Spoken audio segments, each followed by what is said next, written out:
bonjour à toutes et à toutes. Une reprise probable le 11 mai. Je me pose donc la question suivante. Est-ce que les délégations seront prêtes pour mettre toutes les dispositions nécessaires à la sécurité des agents, à savoir la mise à disposition de masques, de gel hydroalcoolique et la désinfection quotidienne des locaux? Merci. La date du 11 mai n'est pas une date butoir qui verra l'ensemble des agents revenir dans les locaux du CNFPT. Là, on est plus dans une phase de préparation des locaux avec les agents d'entretien, des agents techniques qui seront, eux, peut-être amenés à revenir plus rapidement. Le CNPT va continuer à privilégier pendant un temps le télétravail et en attendant, on met en place l'ensemble des éléments qui permettent de sécuriser cette rentrée avec la commande de masques qui seront distribués aux agents lorsqu'ils seront en présence physique dans les locaux et aussi l'achat et la mise à disposition par la suite de gel hydroalcoolique. Bonjour, je voulais savoir si pour le 11 mai, pour la reprise dans les locaux, on aurait la possibilité de rester seul dans un bureau pour respecter la distanciation. Merci. Alors effectivement, cette question de la distanciation sociale nous paraît essentielle. Et pour cela, le nombre d'agents par bureau est une donnée qu'il nous faut prendre en compte. C'est pour ça qu'à SUD, nous demandons que l'on organise le travail afin qu'il n'y ait qu'un seul agent par bureau. Cette question sera d'autant plus cruciale que nous abordons bientôt la période d'été, que nous serons peut-être amenés à devoir allumer la climatisation et dans ce cadre-là, avec le brassage de l'air, la distanciation sociale est de bien plus que 1 mètre. Donc c'est une considération que l'administration devra prendre en compte.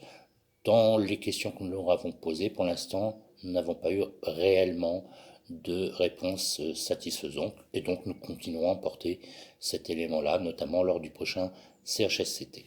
Bonjour. Alors voilà, moi mon état de santé me place parmi les personnes qui peuvent développer une forme grave de coronavirus. Et même si le gouvernement arrête pas de dire déconfinement, déconfinement, moi j'aimerais savoir c'est est-ce qu'on peut m'obliger à me rendre au bureau? Bonjour à toutes et à tous. Un pré-déconfinement est prévu à partir du 11 mai avec réouverture des écoles. Le choix est laissé aux parents de remettre en classe ou non leurs enfants. Je voulais savoir si, en tant que parents, si nous faisons le choix de garder les enfants à la maison, si nous pourrons continuer à télétravailler, et ce, jusqu'à quand? Merci. Donc aujourd'hui, la situation est la suivante. Sont en autorisation spéciale d'absence, ou ASA, les personnes présentant des maladies chroniques et qui doivent être protégées par rapport au Covid-19. Donc nous demandons, en ce qui nous concerne, qu'évidemment, tant que cette pandémie demeure, y compris après le 11 mai et plus tard, les personnes justement présentant ces fragilités de santé puissent demeurer en autorisation spéciale d'absence. De même que nous demandons que ceux qui ont un conjoint ou un proche avec qui ils vivent présentant ce type de fragilité puissent également, comme aujourd'hui, bénéficier de cette autorisation spéciale d'absence. En ce qui concerne les gardes d'enfants, jusqu'à présent, puisque les écoles étaient fermées, là également, les agents bénéficiaient d'une autorisation spéciale d'absence pour les enfants de moins de 16 ans.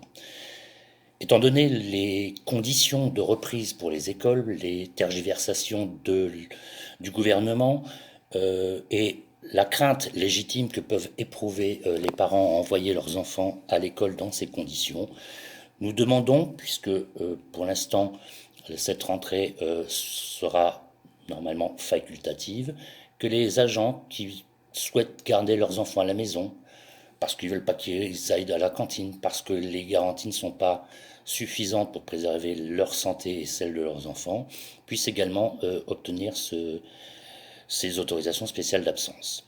De même, puisque l'organisation de l'école fera qu'avec 15 enfants maximum par classe, il va certainement y avoir des temps d'école scolaire réduites, donc les enfants seront plus souvent à la maison que dans les situations normales, et que les parents qui choisissent quand même de mettre leurs enfants à l'école, mais qui devront quand même les garder des durées plus longues, puissent également, pendant ces durées, bénéficier des autorisations spéciales et qu'il y ait un aménagement du temps de travail qui permette cette alternance entre travail et autorisation spéciale d'absence pour garder ses enfants.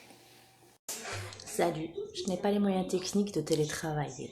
J'ai 2 heures de transport par jour. Le CNFPT peut-il m'obliger à retourner sur mon lieu de travail? Là, il y a 2 questions effectivement importantes. Tant le gouvernement, mais aussi le CNFPT, veulent continuer, même après le 11 mai, à privilégier le télétravail, dans un souci légitime pour le CNFPT de préserver la santé des agents et avec l'appui des organisations syndicales.